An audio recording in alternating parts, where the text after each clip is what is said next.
저는 신학자 중에 몰트만이라고 하는 신학자를 참 좋아합니다.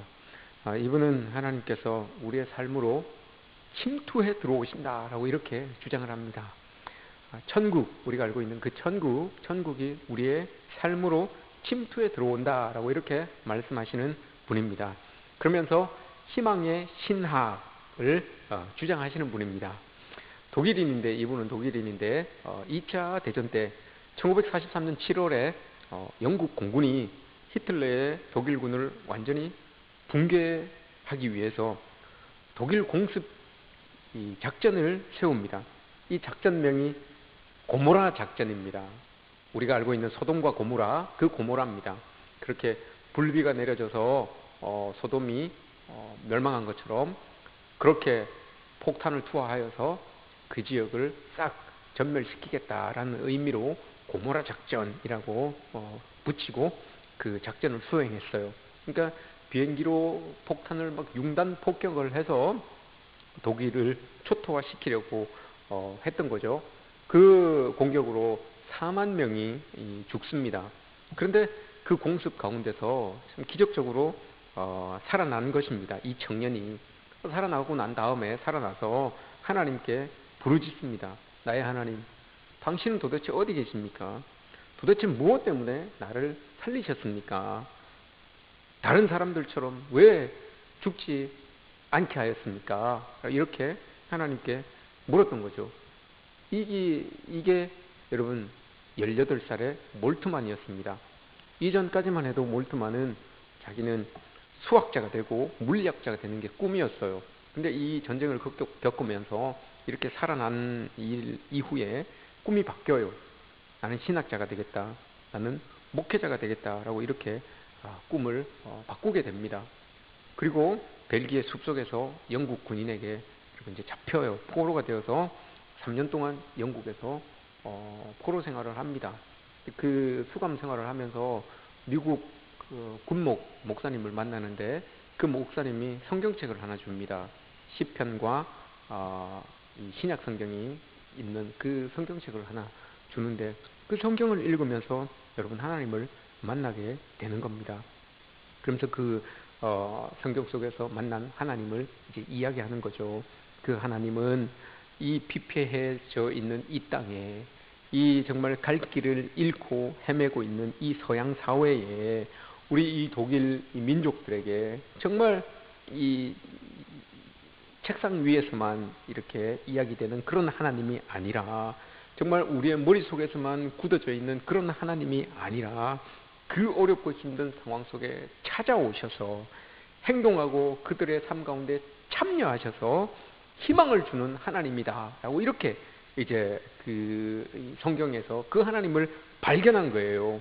그래서 전쟁 후에 많은 사람들이 절망 가운데 있을 때에 희망을 이야기하는 거죠. 아니다. 우리의 이 상황은 지금 이렇게 절망적이지만 우리의 지금 처지는 이렇게 다 모든 것이 다 붕괴되어지고 다 피폐한 상황 속에 있지만 하나님이 계시면 우리는 이 상황 속에서도 꽃을 피울 수 있는 사람들이다. 하나님이 우리와 함께하여 주시면 이런 어려운 상황 속에서도 우리는 희망을 가지고 살아갈 수 있는 사람들이다 라고 이렇게 사람들에게 여러분 선포하고 다녔던 사람입니다. 오늘 본문의 결론 말씀이 그거죠. 하나님이 함께 하시면 우리에게 여러분 소망이 있다. 이겁니다. 하나님이 우리와 함께 하시면 여러분 우리는 감사할 수 있습니다. 하나님이 우리와 함께 하시면 소망이 있습니다. 믿습니까? 네. 33절 말씀을 보시면 누가 능히 하나님께서 택하신 자들을 고발하리요. 누가 신고하겠냐 이 말이에요. 의롭다 하신 이는 하나님이시니 누가 정죄하리요. 소송한다는 뜻입니다. 누가 소송을 할 수 있겠냐? 누가 그렇게 할 수 있겠냐 이 말이에요.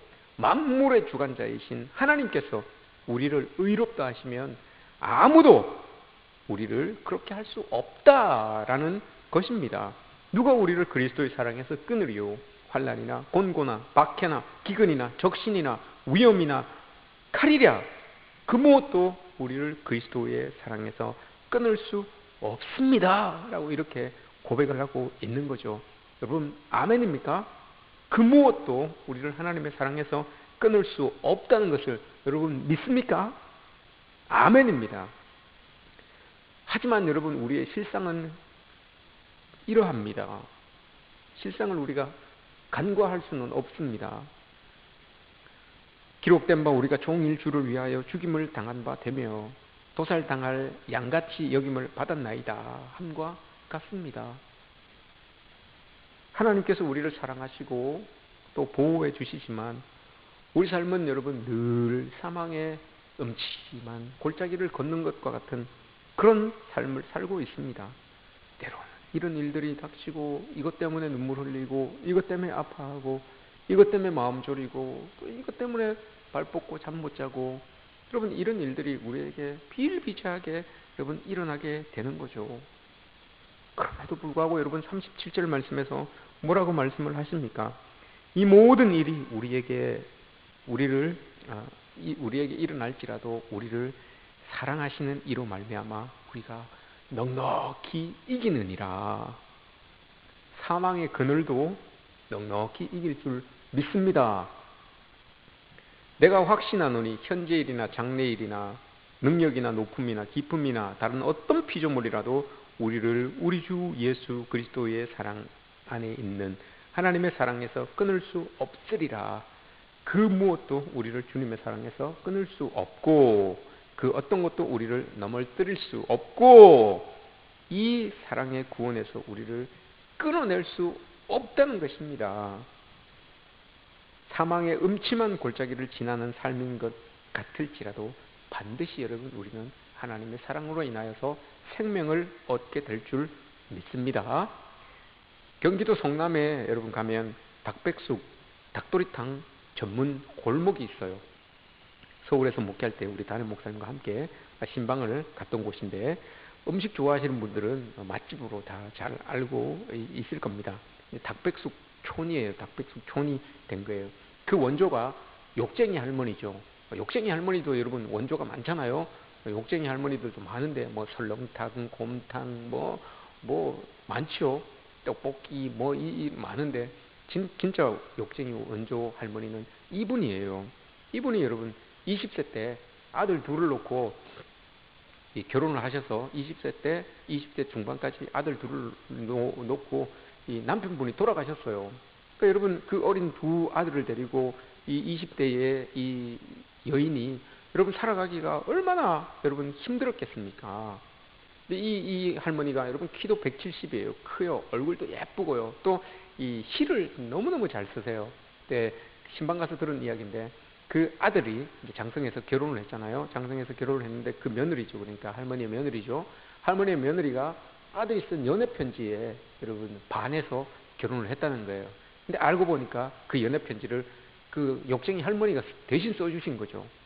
그만큼 여러분 이 글을 잘 쓰시는 그런 이 사람이었어요. 그런 부인이었죠. 근데 그랬던 그 욕쟁이 할머니가 20세에 두 아들을 데리고 먹고 살기가 너무 힘드니까 그 아들들을 데리고 여러분 계곡으로 들어간 거예요. 계곡으로 들어가서 거기에 그냥 텐트 쳐놓고 거기에 솥단지 걸어놓고 거기서 그냥 장사를 한 거예요. 닭 잡아서 장사를 한 거예요. 근데 너무너무 맛있어서 잘 팔린 거죠. 잘 팔린 거죠. 더군다나 잘 팔리는 것도 문제였지만 잘 팔리는 것도 잘 팔리는 거였지만 이 젊은 나이에 키도 크고 예쁜 사람이 이 닭을 팔고 있으니까 닭백숙 먹으러 왔으면 닭백숙만 먹으면 되는데 자꾸 찝쩍거리는 거예요. 사람들이 닭백숙을 먹으면서 여러분 자꾸 찝쩍거리는 거예요. 그래서 여러분 그 젊은 나이에 그 여인이 여러분 그때부터 욕을 했다고 합니다. 자꾸 찝쩍거려서 옆에 사람들이 닭백숙을 먹으러 왔으면 닭백숙만 먹고 가면 되는데 자꾸 찝쩍거리니까 여러분 못 찝쩍거리게 하기 위하여서 욕을 했다고 합니다. 예, 그때부터 욕쟁이가 되었다고 합니다.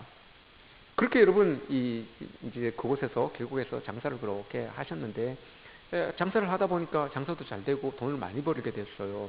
근데 그러다 보니까 주변에 여러분 이 사람들이 자꾸 몰려드는 거예요. 우리도 좀 먹고 살기가 힘들어서 그런데 우리에게도 좀 먹고 살 길을 좀 마련해 주십시오라고 하는 사람들이 하나 둘씩 들어오게 된 거예요. 그 계곡으로. 그러면 자기가 좀 이렇게 이렇게 쫓아내기도 하고 이렇게 해야 될 텐데 그분이 다 불러들인 거예요. 다 불러들여서 천막 쳐주고 솥단지 걸어주고 자기 비법 알려주고 해서 같이 그렇게 여러분 공생을 한 거예요. 그러다가 이게 커지고 장사가 잘 되니까 이제는 계곡에서 올라와서 그 이제 지역으로 가서 지금은 보면 미음자로 이렇게 닭촌이 갈비 그 닭백숙촌이 미음자로 이렇게 되어 있어요. 그러니까 그날도 우리가 갔을 때 어느 집에 모르니까 어느 집에 차를 떡 대고 내리는데 그 주인이 딱 나와서 어디 가시는데 차를 여기다 대세요. 딱 그러시더라고요. 그래서 예, 장마담 집에 갑니다. 이렇게 이야기를 했어요. 장마담요? 예. 그 욕쟁이 할머니가 여러분 장마담으로 불려요. 왜냐하면 키가 커서 원래는 이신데 키가 커서 장자고요. 얼굴이 마담처럼 예쁘다고 해서 마담이라고 이렇게 불렸대요. 그래서 장마담이다라고 이렇게 불러요. 그래서 차를 세워놓고 장마담 집에 갑니다 하니까 그 주인 같은 사람이 그래요? 그럼 차 거기다 세워놓고 다녀오세요라고 이렇게 말씀을 하시더라고요. 왜냐? 그 사람도 여러분 장마담에게서 배워서 은혜를 평생 은혜 입은 사람으로 그렇게 살아가는 거예요. 거기다 대놓고 딴 집에 가서 여러분 닭 먹고 나오면 싸움 나죠. 차 빼고 막 그러잖아요. 근데 그러지 않아요. 거기는 그러지 않아요. 장마담 집에 왔습니다 하고 하니까 그러세요? 다녀오세요 라고 이렇게 이야기를 하는 걸 봅니다. 그분도 은혜 입고 사는 사람이기 때문에 은혜를 베풀면서 그렇게 은혜를 갚으면서 살아가는 그런 이제 사람들로 그런 모습으로 사시는 거죠. 여러분 처녀 때부터 이 욕쟁이 할머니가 신앙생활을 하셨는데 새돈이 들어오면 늘 방석 밑에다가 이렇게 깔아놓는다고 합니다. 그래서 주일날 그걸로 감사헌금도 하고 그걸로 11조도 하고 라고 그렇게 하셨대요. 그리고 이렇게 나중에는 이 조금 어려운 목회자들이 오면 그냥 꼭 지어서 이렇게 책값하라고 이렇게 건네주기도 하고 그러셨답니다. 그렇게 사셨대요. 결국은 이제 이 폐렴으로 돌아가셨는데 자기가 여러분 20대 중반에 두 아들과 그 골짜기에서 자기 먹고 살기도 힘들 텐데 더 많은 사람들을 먹이고 어떻게 여러분 그렇게 살아내셨을까요? 예수님이 희망이 되었기 때문에 그런 줄 믿습니다. 신앙이 없었으면 여러분 결코 일어날 수 없는 일입니다. 믿음이 없이는 할 수 없는 일입니다. 자기 먹고 살기도 바쁠 텐데 더 많은 사람들에게 더 많이 어려운 사람들에게 도움의 손길을 뻗쳐주고 함께 나누고 여러분 함께 먹는다는 게 이게 쉬운 일이 아니에요. 그랬더니 여러분 지금도 대를 이어서 그 은혜를 입었던 사람들이 은혜를 되갚으면서 그렇게 살고 있는 그런 모습들이 이렇게 보여지는 건 아니겠습니까? 여러분 그 믿음 때문에 결국은 자기도 살고 남도 살리고 자기의 희망만이 아니라 많은 이들의 희망이 되어 주었던 그런 삶을 사셨던 분입니다. 그 무엇도 여러분 우리를 그리스도의 사랑에서 끊을 수 없습니다. 우리가 그 사실을 안다면 우리에게 여러분 희망이 있습니다. 또한 우리를 통해서 다른 이들도 희망을 얻게 될 줄 믿습니다.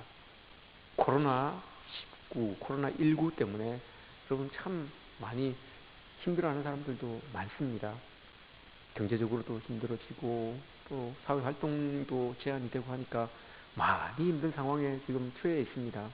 이런 상황 속에서 여러분 기독교가 여러분 참 이상하게 이렇게 사회에 비춰지고 있는 그런 모습들도 이렇게 보입니다. 이러한 때에 여러분 우리는 어려운 자들을 향하여서 희망이 되어 주어야 합니다. 똑같은 상황을 볼지라도 똑같은 상황에 접할지라도 여러분 그것을 예수 그리스도의 사랑을 담은 사람으로서 봐야 되는 것이고 예수 그리스도의 사랑을 입은 자로서 그것을 보아야 되는 것입니다. 그렇게 될 때 그리스도로 인하여서 주어진 그 희망이 내가 안고 있는 그 희망이 그곳에도 드러나게 되는 것이고 내가 희망으로 살아난 것처럼 그들 또한 그 희망으로 살아나게 되는 그런 은혜가 있어지게 될 것입니다. 오늘 여러분 우리가 이 예배 가운데 있지만 이곳에서도 여러분들이 그 하나님의 사랑 때문에 소망이 솟아나는 그런 은혜가 있어지기를 축복합니다. 여러분들이 겪고 있는 삶, 힘들고 어려운 삶일지라도 그 삶 가운데서도 하나님의 사랑으로 인하여서 하나님이 나를 끝까지 사랑하시고 계신다는 그 은혜의 말씀으로 인하여서 여러분들의 삶 속에 다시금 소망과 희망이 솟아나게 되는 그런 은혜가 있어지기를 주님의 이름으로 축복합니다.